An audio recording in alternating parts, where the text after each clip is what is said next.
Good people, what is going on? Another episode of the All Go Podcast. I'm your host, Desmond.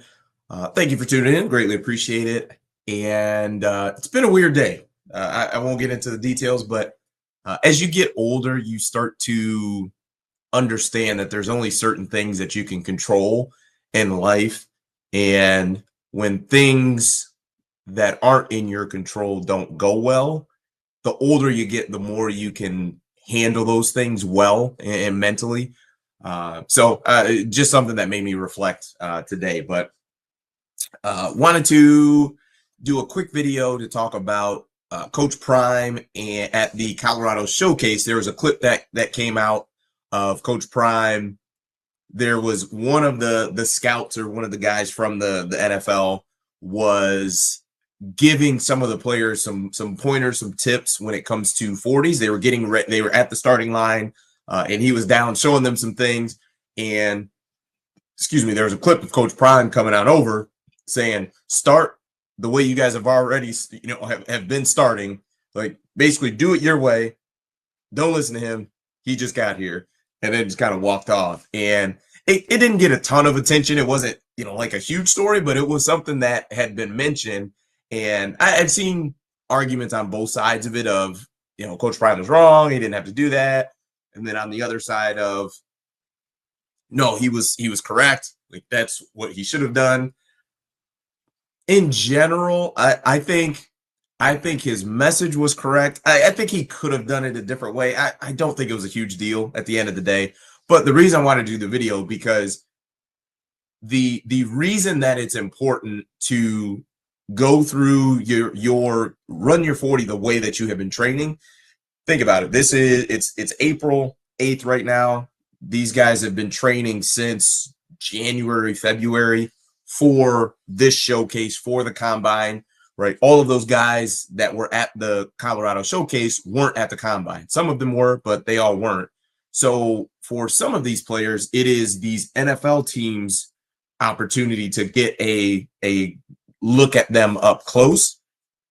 And now because we've created this dumb process of trying to evaluate someone as a football player in shorts and a t-shirt and not when they're in shoulder pads and actually playing football against other people who are trying to stop them, this is a really important moment for them. So if I'm a wide receiver, for example, who is getting ready to run a 40 for the first time in front of NFL personnel, it's important for me to run my fastest time.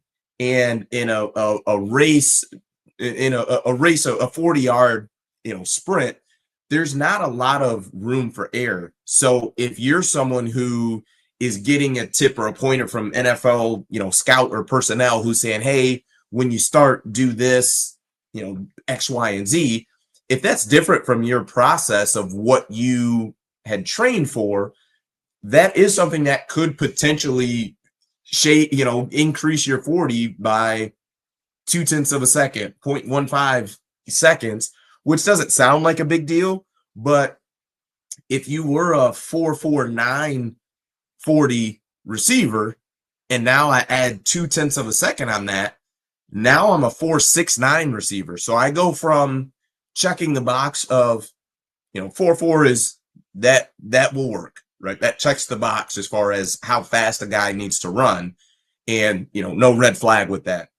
A 4.69, 4.7, there are some concerns there. So now all of a sudden, with something that is so small, 0.2 seconds, it's not a huge difference, but when we're trying to just track speed and see how fast a guy is, that's a really big deal. So I do agree with Coach Prime. Don't change your process because that could have some massive implications. I mean, if I was a wide receiver that had a 3rd round grade, for example, just based off of my film, height and weight, but now I run a 4.69 or a 4.7, that could bump me down to 4th, 5th, 6th round. Or for some teams, they may just say that bumps him down 5, 6 receiver slot. So now he's basically undraftable on our board. Or on the flip side, if teams thought I would probably run 4.5, 4.6, and then I run a 4.49, that could vault a guy. I'm not saying you're going to go from third round to first round, but maybe I'm a third round guy. Now it bumps me up to maybe I'm a late second round guy now instead of a third rounder or fourth rounder. So I do think that was really important for guys to stick to their training. And like I said, I don't know what all was said by, the scout. If he was just telling them, hey, you got to make sure you pause at the top, because that is something that's important when they're time in the 40s, to make sure that you come to a complete stop before you take off running. But I'm with Coach Prime on that. I think he was absolutely correct in saying, hey, stick to your training, because the last thing you need is, in the biggest interview of these young men's lives, is to not put your best effort forward. So I agree with him. I think he could have done it a little, but the sentiment I agree with. So let me know your thoughts. Appreciate it. That is it for me. Peace.